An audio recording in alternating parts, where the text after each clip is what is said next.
I'm Stephen J. Abramson. Today is November 18th, 2013. I have the great honor of interviewing the director, Thomas Carter, right next to me here. And this is for the Archive of American Television, and we are in Beverly Hills, California. Okay, so here we begin. What was your name at birth? My name at birth was my name as it is now, Tom. So what was your name at birth? My name at birth was Thomas Carter, as it is now. And where and when were you born? I was born in 1953 in Austin, Texas, and I grew up in a small town outside of Austin, Smithville, Texas, which is where I went to school and graduated high school and grew up and spent a lot of time in Austin as well. Okay, what's your father's name? My father's name was Alan Carter, and my mother's name was LaFrae Carter. They both passed away now. My mom was a school teacher for about 40 years. And my dad was a gardener, a laborer, janitor, just did working class jobs like that. What traits do you think you inherited from your parents? My parents were sort of just really good middle class parents with great middle class values. I mean, ambition and kind of naive optimism, kind of belief in all things were possible, strong interest in education and a belief in the value of that. And they were also just very, very good, I would say, moral people who were great citizens in their community and, worked in the church and worked with the school system and all those things. They were really sort of small town values. Did you have any brothers and sisters? I do. I have one sister and two brothers. Okay, what are their names? My oldest brother is Alan Jr., my sister is Gloria, and my younger brother is Michael. So what were you interested in when you were growing up? I was interested in the entertainment business for most of my childhood. I suppose when I was really little and I didn't know what I wanted to be, I would say, a policeman or a fireman or something. But my first sort of serious interest, I think, in junior high was being in a rock band. Not that I ever really did much about that, but I was a big fan of the Beatles and a big fan of the Ed Sullivan Show and just a big fan of music, period. And I sort of wanted to be, I thought, well, I'd love to, be a musician like that. And then I used to also go to the movies all the time, of course, and I would see Elvis Presley movies, and I thought, well, that would be fun. I think I'd love to, I'll sing and I'll act and I'll be in movies, and I thought that would be a great career. So I was always interested in show business, and then that sort of gradually transformed into, I lost the music part of it as a career and just was interested in acting and being in film. Did you watch a lot of TV growing up? I watched a ton of TV. I was a real TV baby. I lived through the television. Because I was in a small town, I think my view to the outside world and my escape from my immediate surroundings was through television. And television was a real advantage for me, a real avenue of education and enlightenment about so many things that were going on around the world, just places you would see and you could visit everywhere. So, yeah, I loved television, and I believed in the basic ideals that were on TV shows, sort of good being triumphant over evil, and the good guys winning, and, the underdog, and fighting for what you believe in, and all those things that I loved in film and in television. So, yes, I love television. I lived through it. I used to watch the Johnny Carson show when I was a kid. I used to stay up late on school nights and watch the Johnny Carson show, and I would send letters to various actors or movie stars or whoever I would see, and I would mail it to the Johnny Carson show and occasionally get a reply back. So TV was always a very big part of my life. Any favorite shows? I guess we call them appointment TV today? Well, I mean, it has such a long career with television. I mean, when you were growing up watching. Yeah, I mean, even as a kid, there were so many shows that I or types of shows, liked. comedies, dramas. Westerns were really big when I was a kid, and so, I liked everything from The Rifleman to Bonanza to... Then there was even a time when I discovered Leave It to Beaver, and I liked Leave It to Beaver. So in my younger years, there were all those shows, and they were mostly Westerns. My mom was a big fan of Gunsmoke, and so, I used to watch that. I used to watch Paladin. I mean, I used to watch, anything that was on. I used to watch, as I mentioned earlier, I used to watch The Ed Sullivan Show. And The Ed Sullivan Show, strangely enough, I think was really an important show because it introduced the audience, and certainly someone like me, to so many different kinds of entertainers, from Jewish comedians to black comedians when they started with Nipsey Russell and Bill Cosby and eventually Richard Pryor, and musical acts from opera to Broadway songs to, rock and roll acts, to the Beatles or the Rolling Stones or the Temptations or the Supremes. I mean, you just got such an education about entertainment from vaudeville all the way up to present day. And so I didn't realize I was getting that education, but I realized later I had learned so much about so many different things just watching people on the show. Were you aware at the time when you were growing up that there was a dearth of black faces on certain types of shows? Was that, or were you just attracted to the storytelling of television? I was really just attracted to the storytelling of television. However, whenever a blackface would appear, I was certainly very pleased and connected to it. I remember, for example, seeing Brock Peters on Gunsmoke for some reason. I just remember he was such a wonderful actor, and I remember seeing him there. I remember seeing on television a showing of To Kill a Mockingbird, So when black people were on television, it was usually in some conflict-oriented situation. Rarely were we on television as just the star. I mean, almost never when I was a kid.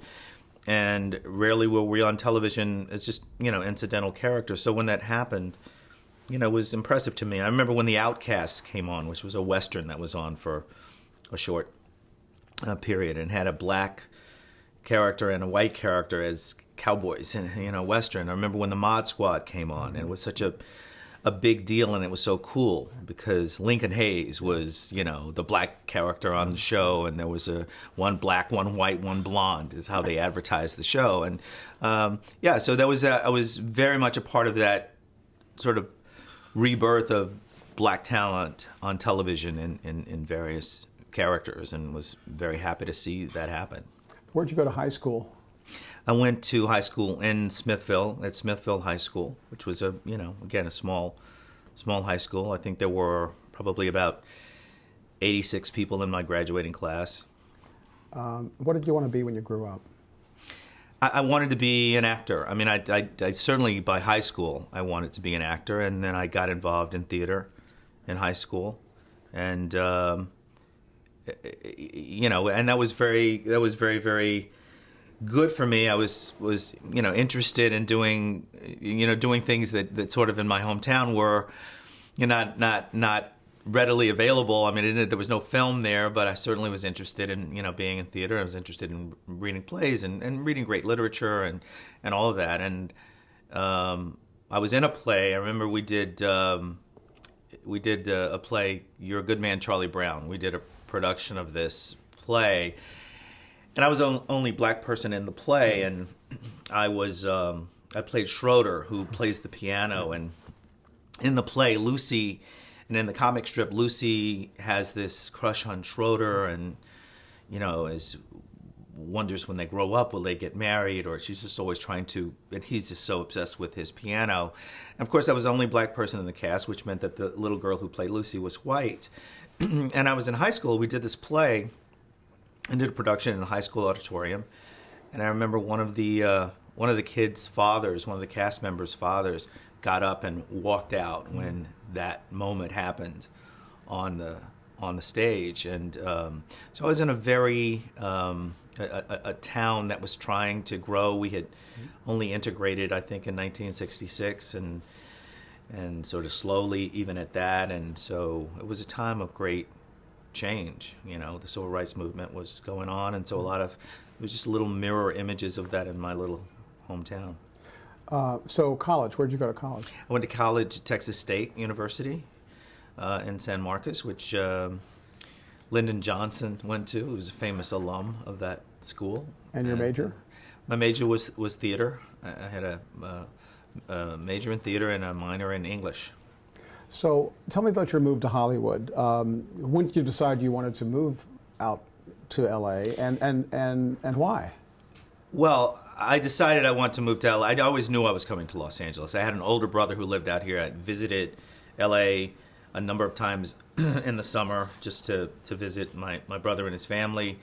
And I loved California and sort of idolized California because it certainly seemed like a much more hopeful place and a place of a land of dreams, and very different than where I was growing up. And I frankly couldn't wait to leave because I really had much more progressive ideas than my surroundings. And so when I graduated college, I worked for that summer, tried to save a little bit of money. And then my younger brother and I just got in a car and drove out.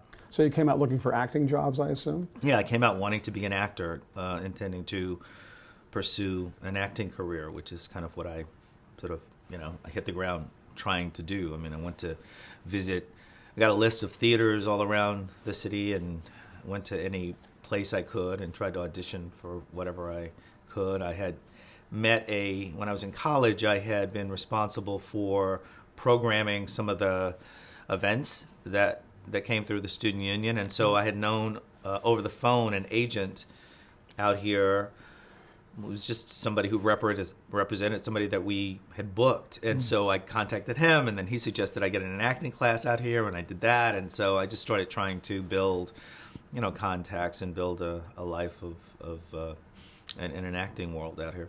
So what were you doing to keep yourself afloat while you were looking for the jobs? My first job was at Sears. I worked at the catalog order desk at Sears, and I started out, I think, on a Christmas vacation. A Christmas holiday period, and I kept doing that job. And then I decided that I needed a little bit more flexibility, and I wanted to work in Hollywood, so I got a job as a waiter, as many actors do, which wasn't really a job as a waiter. It was a job as a busboy.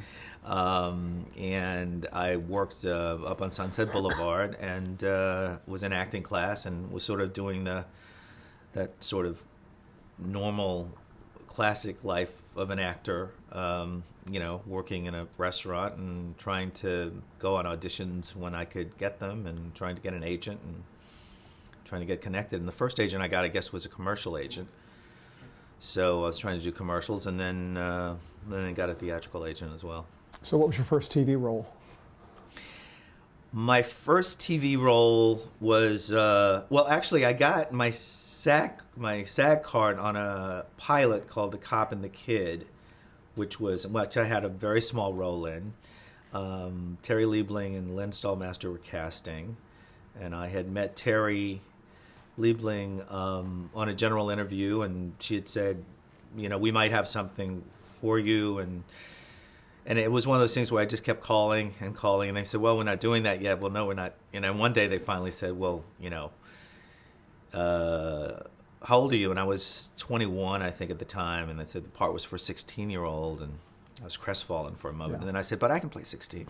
And so then they had me come in, and I remember going for the first audition after I saw Terry. She said, okay, well, they're shooting the show already, and they're downtown, and here's the address. Go down there, and Lynn is down there with the director. And so in between takes of whatever they were shooting, they had 3 actors including me, sitting in the lobby of this building, and they came out and they had all 3 of us read for 2 roles, and they paired us up, and then they paired others up, and then they mixed it up, and then they had us go sit in the corner, and they huddled. Then they came back and they said, okay, you and you, and they chose me and one other person, and the other kid was out. And I thought, my God, this is so brutal.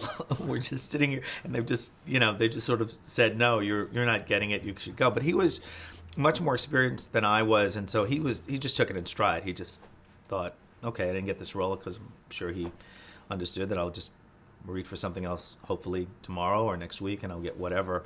But I was lucky; I got the job, and so it allowed me to get in the union pretty quickly. Actually, 6 months after I got here, so I was very fortunate. Did you think, hey, this is easy because it only took 6 months, and some people take maybe years? Or what were you feeling about that time when you got that role?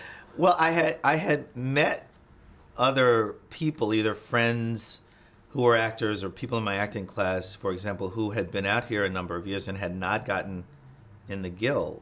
And so I had gotten in within 6 months.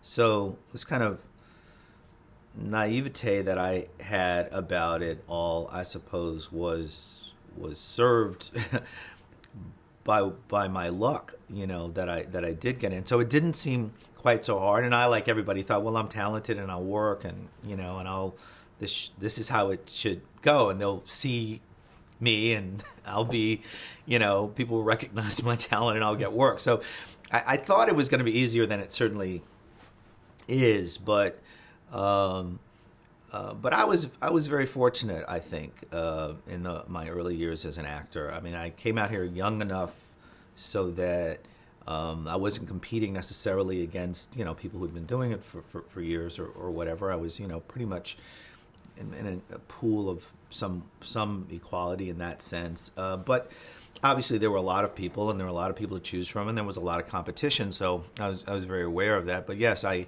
was very optimistic about it and hopeful. So that Parents was just a very small role, you said? It's a very small role. I think I probably worked 2 days, maybe, I think. But it, allowed me to join the union, which, was a big deal to me. Right. So was your next job a show called ISIS? I did a show called The Secrets of ISIS, okay, which was a Saturday morning show. Okay.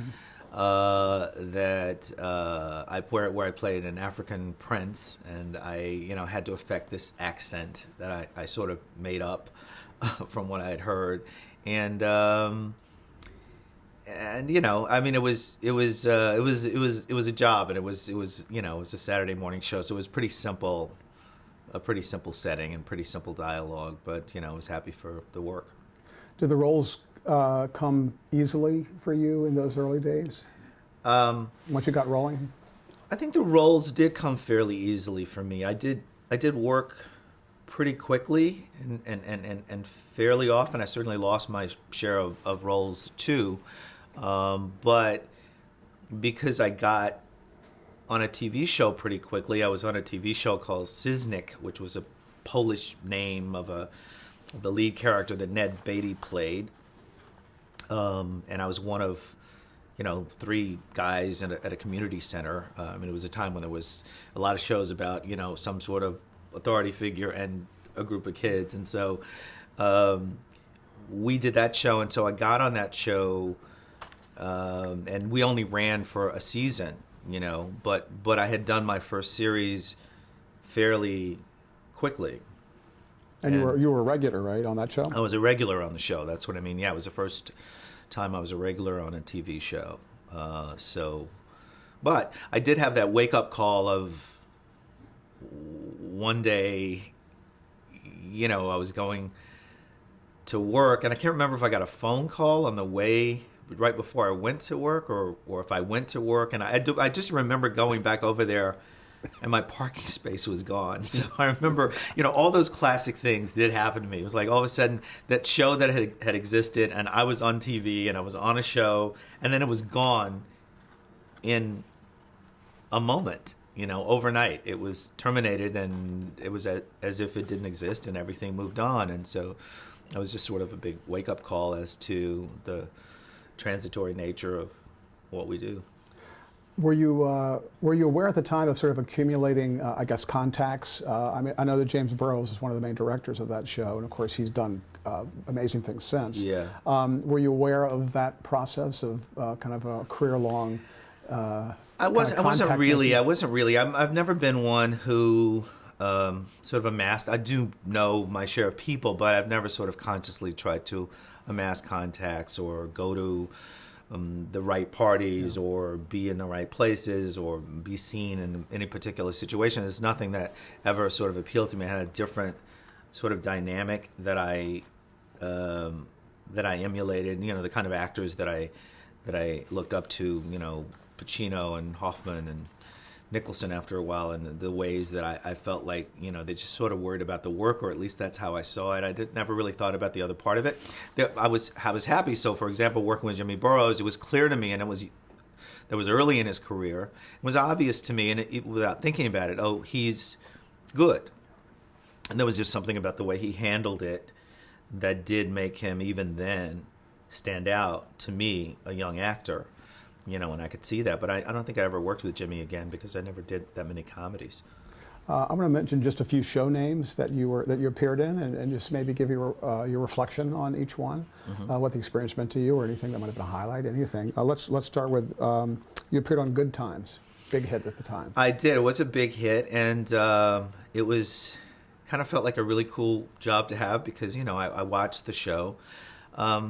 And I liked the show. It wasn't my favorite show, but I liked the show, and I like what Norman Lear was trying to do with that, and with almost everything that he tried to do, that he did. But I was, I think I played a boyfriend or a date of the girl who was the daughter on the show. And of course, I had always thought she was beautiful from watching the show, so I was just happy to get that particular role and sort of get to know the people on the show, and it was a good experience. Was it important for you that a show you might be up for reflect the Black experience, or was it just, I'm looking for a job?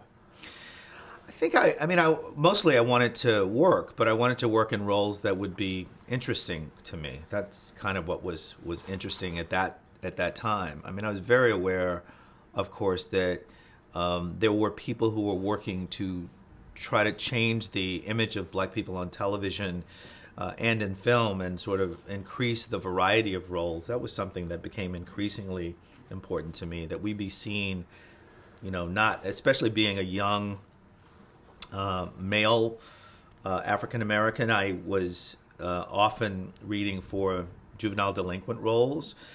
At that time, that's how many of those roles, in fact, I'd say most of those roles, were written.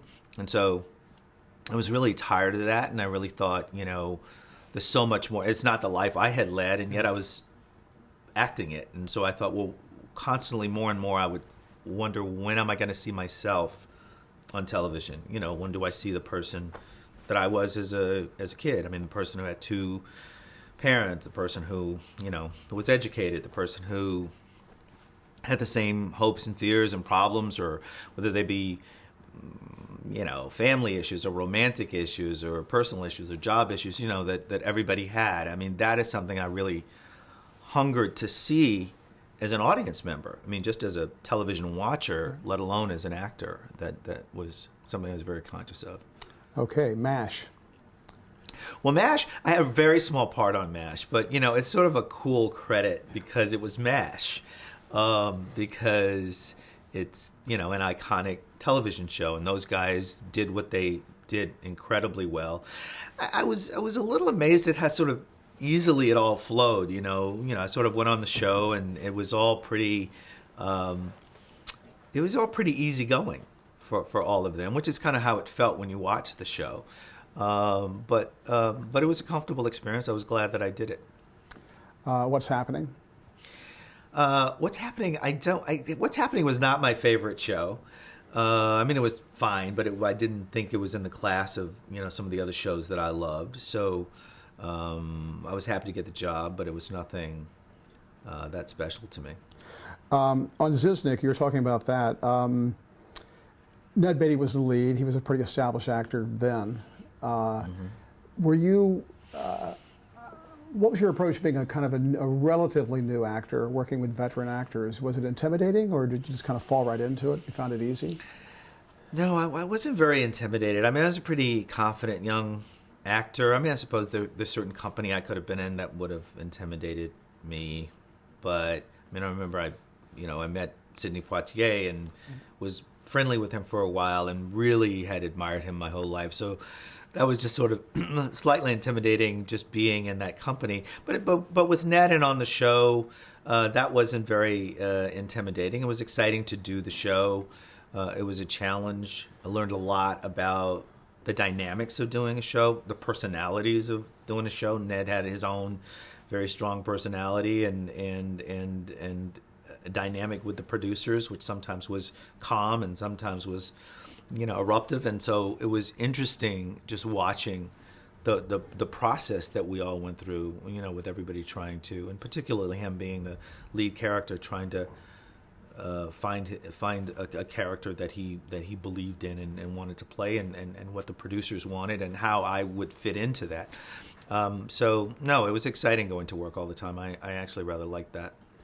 Jerry Weintraub was an executive producer. Did you have any interaction with him at all? I never met Jerry. No, I mean Jerry's reach is so vast that he wasn't on day to day on the show. So I think it was probably something that his company was doing and he was aware of, and we might have come around now and then. But I never even met him that I remember.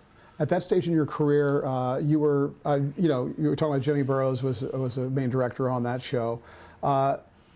Were you conscious, or were you actively kind of observing what the director did? No, I mean, because obviously, you became a really great director. I was very consciously directing. I mean, or interested in, not consciously directing, but I was very conscious of the fact that there was more outside of what I was doing down on the stage. I had the interesting experience, I think, of being on a couple of shows early on where I was one of a group of young actors. On Siznik, I was one of three, and then on The White Shadow, of course, I was one of many more. And so it wasn't the same challenge as being, the lead of the show where you were on all the time. So there was time for me to observe what was around me, to be able to sit on a sitcom, to be able to sit in the stands and look at the other people rehearse and perform and be directed and stuff, and it was a chance for me to go up into the booth. And so I was always very curious, and so I was very interested in, well, how was that show put together? I mean, how do you do a show? What are those people in the booth doing? What is the director doing? What is the assistant director doing? And how do they choose? Those at that time, I think we had three camera show. There were 3-camera show. They were videotaped, and so I began to do my own sort of classwork of just observing and talking to people. And so I had determined for myself, this never became official, that I would like to try to do one of the shows, but we got canceled before that could even get off the ground. But yes, I did begin to think about it. Did you said at that during that experience you realized that Burrows was a good director? Did you ask him questions? Did you try to Well, I did. I mean, Jimmy was one of several directors that we had. It was just, but that was interesting because I got a chance to compare different people. I mean, not consciously even, but more unconsciously or subconsciously.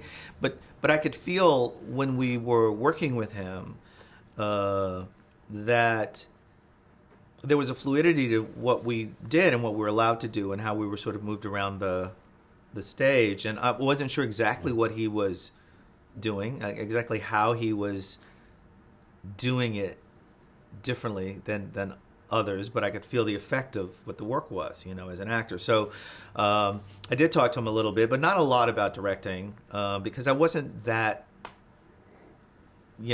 focused on directing at the time. I was just beginning to think about it. My curiosity was being piqued, and I was beginning to look into it, and I was beginning to be fascinated by it. So I'm sure I went up into the booth with him as well when he was up there, and, to the degree that I could, on dress rehearsals or whatever. And so, but that was just really much more of me observing, what was going on. So it was just a taste of it. So in 1978, The White Shadow came along, and Mm-hmm. that's the show that you became known for, the first show you did, and the first show that you really had an opportunity to direct some episodes of. How did that show come about for you? Well, it's interesting. The show, because I had done Siznik on CBS, and CBS now had this new show, they were interested in me doing the show, so I was in a very good position. They were interested in having me, be on it because they knew me and they, as an actor, and I'd worked with them. But I wasn't that interested in doing television anymore. I really wanted to go and do film. I wanted to act in movies. And I almost didn't do the show because, first of all, they offered us very little money. None of us were paid anything on that show, the young actors. And I remember my agents at the time and I, we turned it down. I was okay to go and try my hand looking for jobs in film. And they came back and were more persistent and really wanted me to be in the show. And so, we eventually were persuaded to do it, which turned out to be a good thing for me. And I think I used it to be a good thing for me as well. And I wound up, signing that contract, which I almost didn't. So they, because they were pursuing you, I assume you didn't have to audition. They just wanted you. I had to do a sort of pro forma audition. The producer, Bruce Paltrow, didn't know me, but the network did. So I did read for him, and they had one day where they brought us in on a stage to see if we could basically bounce a basketball, because some of the guys could play really well. And the truth is, some guys couldn't play really well, and they still were cast in the show. So, it was a pretty pro forma situation. So for those who don't know, what was the premise of The White Shadow?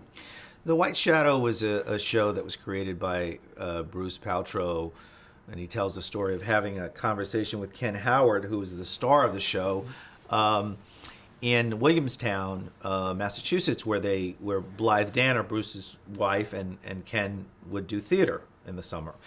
And Ken Howard had played, I believe, for Amherst, and he was the only white guy on the basketball team that he played on, or at least only white starter, and he was called the White Shadow.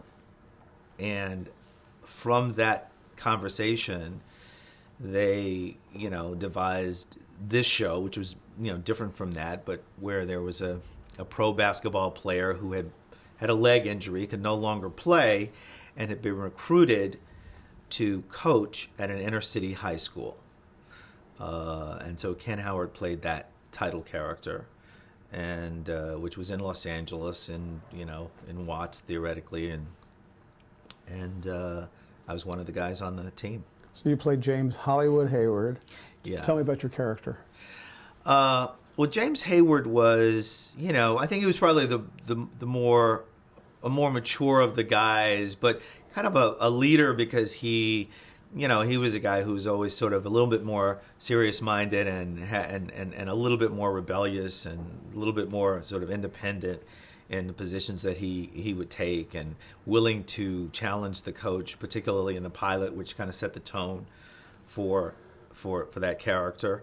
But I liked the character a lot. I liked playing him, and and I liked the show. I mean, I felt that the show was groundbreaking, really. I don't know if it's often credited with being that, but it really was, because it was one of the first times ever that we had black characters on television on a weekly basis in really dramatic roles. I mean, even though there was a lot of humor in the show, but where they were living, these lives, and you would get to know them. And we really made an effort, and I think particularly the actors did, to sound and feel authentic. I mean, we would bring our own language, our own idiom to the scripts, and just try to make it. And I think the combination of having all those young guys together, and there were some white characters as well, and one Latino character, just gave it a kind of verisimilitude that I think made the show really special. Do you feel like were you like Hayward in any way?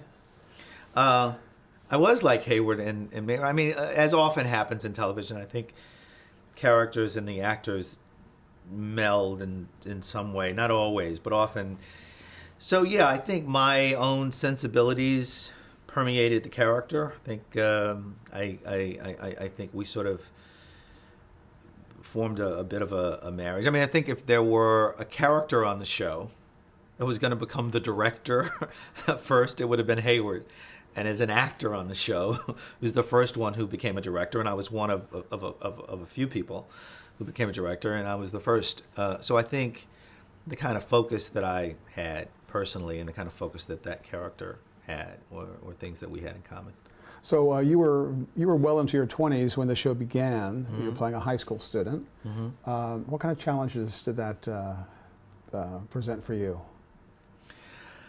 Well, I was always, sort of, I had a boyish look, and so it was sort of easy for me to kind of play it. And high school wasn't so far away that I couldn't remember it fairly easily. So I think it wasn't hard. It wasn't that hard to do. Maybe there were times when I probably could have brought a kind of more youthful, attitude or indecision to the character, which might have been better. But I think generally, we had a balance of characters. So we had those characters who were really fun-loving, the characters who seemed really unengaged, the characters who seemed really focused. So, I sort of fit within that mosaic of those characters. So it wasn't that hard. I think we all felt pretty comfortable with it. As the series progressed, did you have any input on not just performing your character, but the content of what your character would do? I mean, were there ever things that you disagreed with, or you were able to voice as an actor? Well, there were things that I didn't like. I don't know that I greatly influenced it, although I certainly began to have I had a really open dialogue with Bruce Paltrow, and I became great friends with a couple of the writers, with Joshua Brand and John Falsey. So I certainly had, a lot of dialogue in that situation, but I don't know how great my influence was. There were certainly times when there were things I didn't want to do, or things I didn't maybe think were right for the character, that I would discuss with them, but I think that's pretty normal. It's interesting, one of the most popular parts of the show became a time when we would sing in the shower.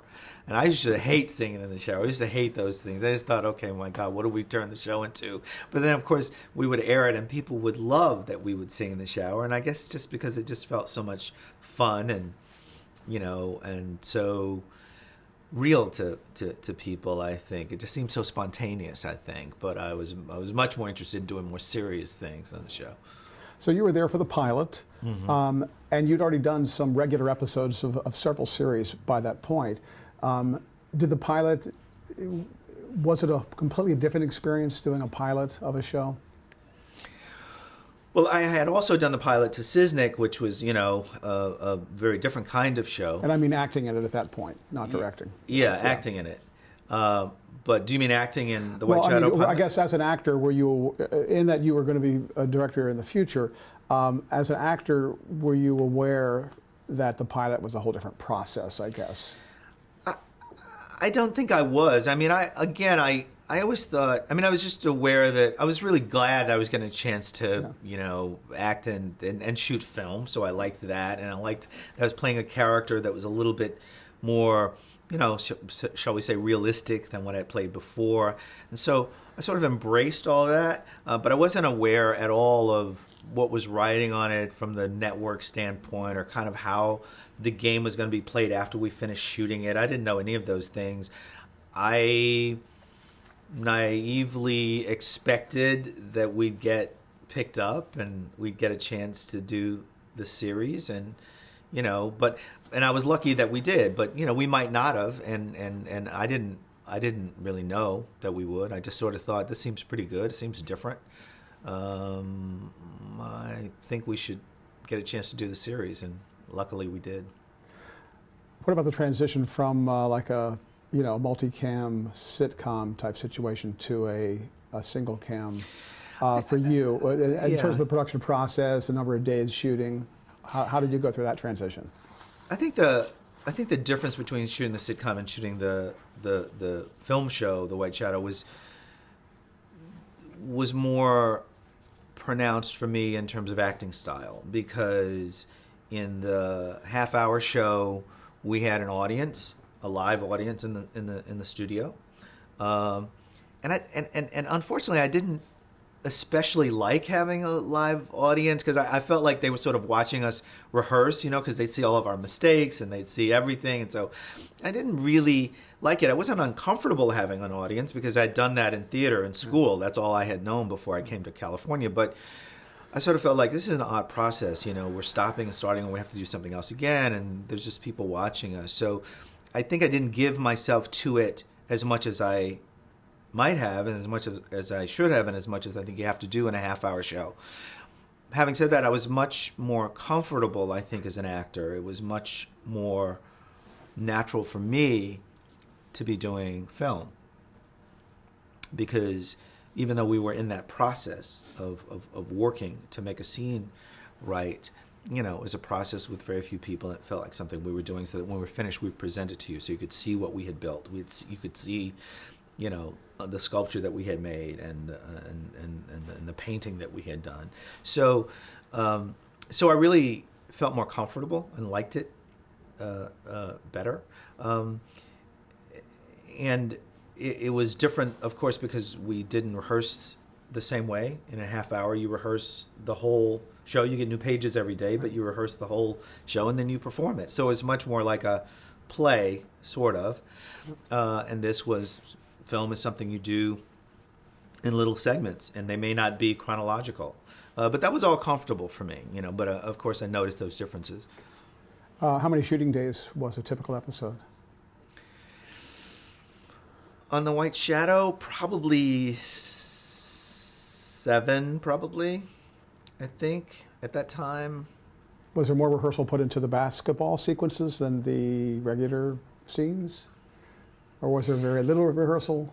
There was very little. There was rehearsal for the basketball, but it was fairly little. I mean, Dick, I think it was Dick Baker who was our guy, but I think that was Dick's last name. But he'd come in with, the script would be written, and he'd come in with plays. And we had one guy, Byron Stewart, who was a great basketball player and had a college scholarship. And he was the tall guy who played Coolidge, who was 6'8". And other people who knew how to play but weren't, anything great. And but he'd come in and he'd diagram plays, and we would run through them. But probably we'd run through them the morning before we shot them in the afternoon, or maybe sometimes we'd run through them the day before. But we didn't have a lot of rehearsal time. So how was it working with Bruce Paltrow? Bruce is was a unique individual, a guy with a great force of personality, who liked to, make jokes a lot, sometimes at other people's expense. Mm-hmm. But he for some people he could be tough to take, and for other people he could be, sort of wonderful. He proved to be, certainly in my life and in my career, somebody who was very special because I like to say Bruce put his money where his mouth was. He fancied himself a bit of a rebel, and I suppose in a way he was, even though he came from more comfortable beginnings than he sometimes liked to represent. But he, when I came to him and said I was interested in directing, and here I was, this, young black man on the show saying I want to do this and I was interested in it, he was fully supportive. He was saying, well, if you do, here are the things you have to do. You need to go more to the editing room, and you can hang out with me in between seasons and observe, because he was directing a pilot in between those first 2 seasons. And we always had a fairly affectionate relationship in that way, and I think he liked my chutzpah, and he responded to that, and so he was true to his word. I mean, we came up on the 2nd season, and he said, "Okay, well, which one do you want to do? Do you want to go in the first half of the season? Do you want to go in the second?" I said, "Well, let's go in the first half of the season." So I think I did episode 6 or 7. And he followed through, and at that time you have to understand, no one was doing that. First of all, he was letting one of the actors on the show direct an episode. I wasn't the lead actor, I wasn't the star of the show, and I was a young black actor, and that just wasn't happening. And he did that, and then he followed through with other people in other situations. You know, Kevin Hooks became a director. Timmy Van Patten became a director. You know, so Bruce, you know, really, you know, opened those doors and said, "Hey, if you want to pay your dues, you can walk through." What about working with another producer, Mark Tinker? Well, I worked with Mark, but Mark and I were more contemporaries in a way rather than, you know, I never really thought of Mark as my producer. I mean, he was a young guy too, older than I was, but he was just starting out directing as well. I mean, Bruce gave him his first opportunity to direct. So we were really, you know, people who were both doing the same job, except he was producer on the show, I was actor on the show, but we're both sort of starting directing at the same time. Let me mention some of the cast members and just give me a word association or a quick reflection about each one, if you're willing to. Starting with Ken Howard, who played Ken Reeves. He's warm and open. Great raconteur who was, you know, a great resource for me with stories of Broadway and acting in New York. So I used to love to hear those stories from him. Okay. Also, if there's anything that is either notable or that stands out for you in terms of the relationship between your character, Hayward, and any of the characters played by these guys, too. Kevin Hooks, who played Morris Thorpe. Kevin was smart and spunky. He was kind of like Thorpe in a way. I mean, he was, you know, he was, and he was sort of older than his years, you know. I mean, he got married younger. He sort of just had this carriage of, he was very young, but at the same time had the trappings of maturity at the same time. And was and still am very fond of him. Byron Stewart, who played Warren Coolidge. Byron was really funny, really smart, like real native intelligence, and you know, life of the party for us. Timothy Van Patten played Salami. Petrino. Tim I always thought was just the real deal, real authentic. He had a real simpatico, I used to say. I just felt like when you saw him on the screen, there was something about him that you just believed and you trusted in the genuineness of what he was doing. It was pretty remarkable for me. And I directed him in one of my favorite episodes called Salami's Affair, where he had an affair with a teacher. And he was great. And of course, Van Patten became a pretty well-respected, director today. Did you see that potential in him then? Not at all. Not at all. I would never have guessed Tim would go on to become the director he is today. And that's not because there was anything. As I said, I had tremendous respect for him, but he didn't seem to have any ambition in that direction, and that's why. But he has become a remarkable director. I mean, he's just the work that he's doing on Boardwalk Empire right now. Of course, he worked on The Sopranos, but the work he's doing is just superlative work. It's terrific. So, if you weren't thinking of him like a director at that time, you probably weren't comparing notes with him, or back in those days. Not at all. Not at all. The only thing Tim and I did together is we used to play baseball together. He was a much better player than I was, but I used to put together these baseball games out in the park, and he was, part of the guys who would come out and play. We used to have a great time. This is one of the first dramas, I guess, to have a large African American cast. Did you feel any pressure to be like a role model when you were in this cast? I don't know if I felt any pressure to be a role model. I mean, I sort of took my persona seriously, I think. I wasn't thinking consciously of what I have to do. I did think about somewhat about my responsibility to the community and whether I should engage in X, Y, or Z, and probably could have done more than I did. But what I mostly was concerned about was, what I was portraying on screen. That's what I felt most responsible about. What truth am I bringing to the characters? What integrity am I bringing to the characters that I'm playing? Because I thought that's what was going to have the most impact. What kind of reaction did you get from fans? The show was huge show. in its way. Honestly, I think CBS didn't know what to do with the show, and I think they sort of ruined the possibilities of the show because they moved it around a lot on the schedule, because they were primarily a rural network at that time, and we were an urban show. I don't think they quite knew what to do with us.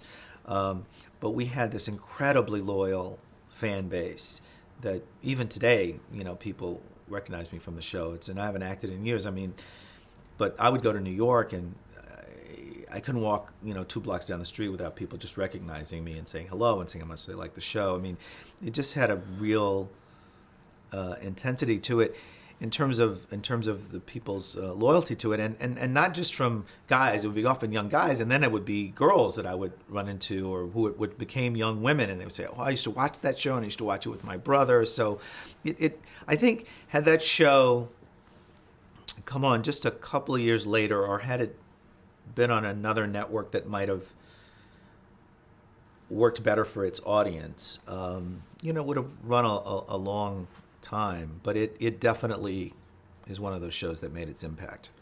How did fame affect you personally? Well, I never thought of myself as that famous. Even if I was being recognized, on the street, I never thought. I mean, I always understood the difference between me and,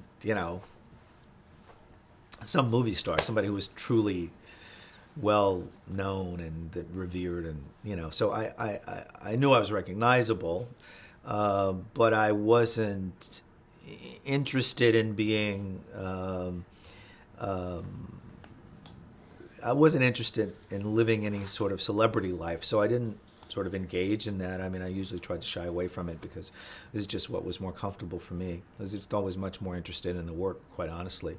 I mean, I remember early on, they would ask me to do fan magazines, and part of me thought, well, I do want a fan base. I want to, it's that dynamic. I want to be famous, but I want to be left alone, But then I would have to answer questions, I remember, because I was a young actor, and I'd have to answer questions in the fan magazines that was just, I thought were silly questions, and I would rebel against answering them. And I thought, okay, this is not going to work. I mean, I sort of, I think maybe I need to be in these magazines, but I really don't really want to, play the game that I have to play to be. And they were just asking the kind of things that, you ask for those things. And at that point, there were a lot of them. There was Right On magazine. There was Teen Beat. And I'm not sure what they have today. But so it was always sort of a split decision for me, and ultimately something I never pursued that much.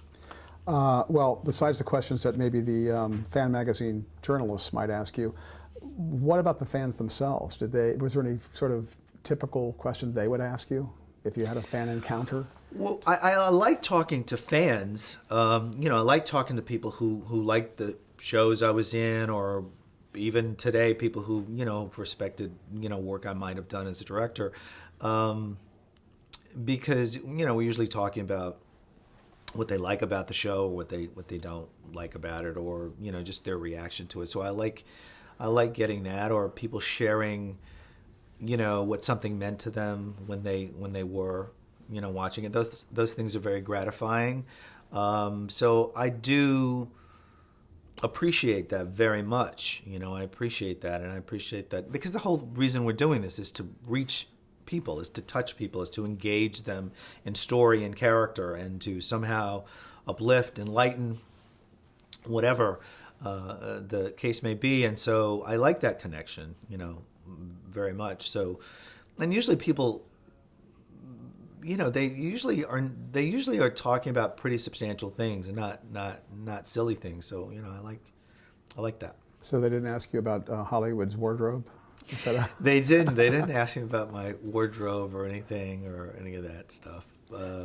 No, I never really had that. I never was in those situations that much. I might be in a restaurant or something where people would come up to me, or there were times when I got involved in different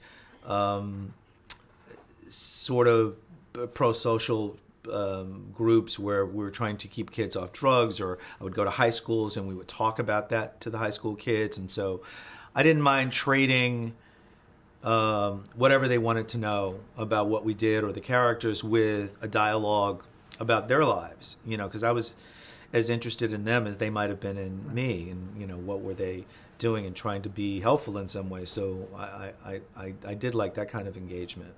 So you said you had an early interest. I mean, once you got involved acting and some shows, an interest in directing. What attracted you to directing?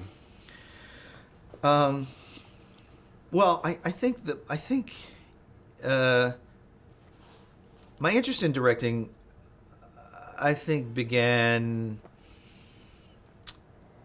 out of curiosity. I mean, I was on a set. I mean, I sort of had imagined that I would have an acting career and perhaps I would direct later on.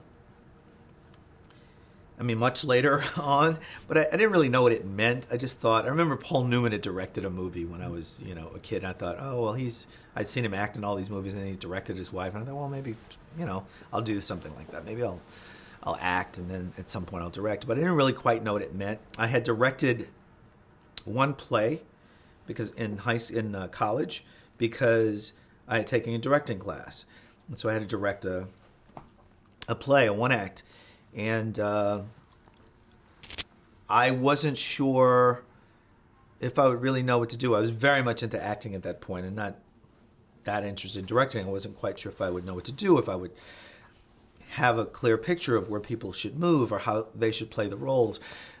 To my happy surprise, I did. I mean, I just had thoughts about it. You know, it was sort of clear to me how I thought it should be shaped and how it should go.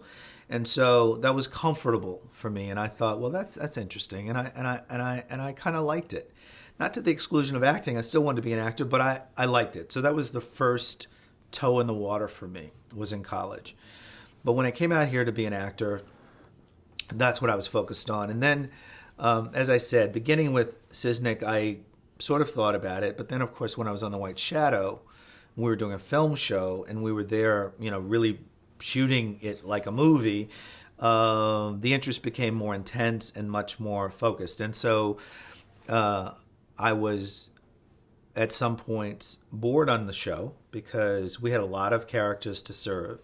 And not every week did I have challenging work to do. Not every week was I the focus of the story. So I had a lot of time on my hands. So I'm on a TV show, but yet I have a lot of time on my hands.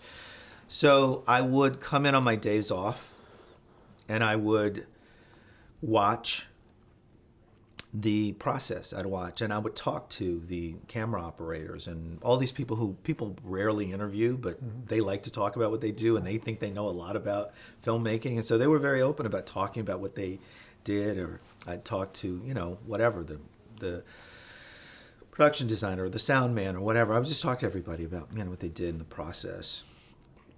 And people would say, what are you doing here? It's your day off. I'd say, well, I'm just, you know, just hanging out, just learning, just watching. And I was just learning for myself because I wanted to understand how everything happened. I would say, you know, why do you shoot a close-up? When do you shoot the close-up? Why do you shoot an over-the-shoulder? What's the difference? And what choices are you making? I would talk to the guest directors who would come in. So all these conversations, I really used The White Shadow as my own film school. And then I eventually had the opportunity to talk to Bruce about it because he noticed I was there. I said, well, why are you coming in, and what do you want? I said, well, I think I'd like to direct. I'm just learning. And so then we had a conversation about